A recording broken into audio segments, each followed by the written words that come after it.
Areas visit చేయడం జరిగింది. ఎక్కడైతే మండల వెరిఫికేషన్ ఆఫీసర్స్ ఎంక్వైరీ చేస్తున్నారు. సో ఆ విజిట్ చేయడంలో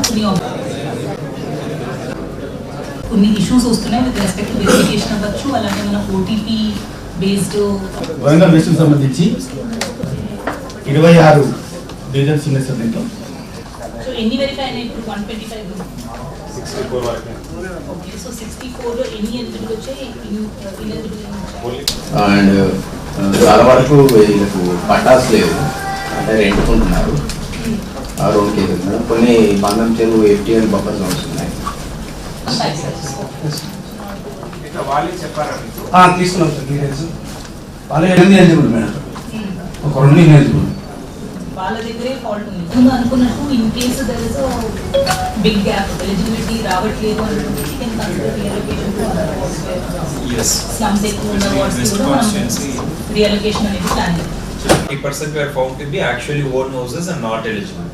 So I hope all of you have the re-verified L1 lists. Because it is from your logins the flow is starting. So you must do due scrutiny before forwarding.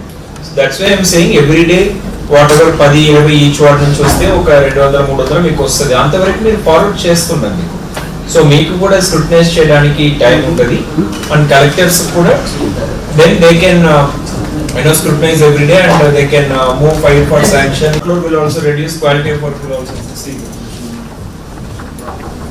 మీరు 178 eligible చెప్పారు and 4 ineligible అన్నారు. yes madam.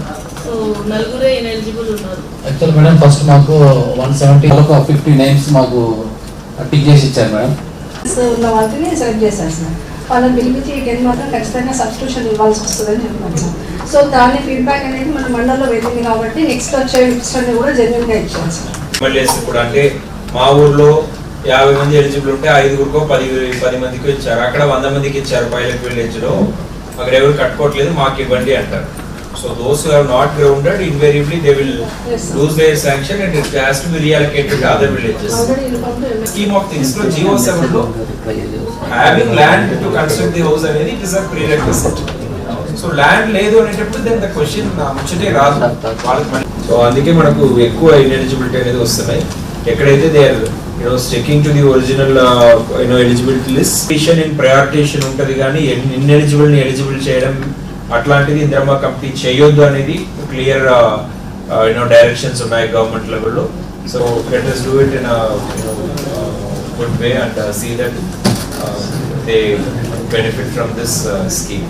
Thank you.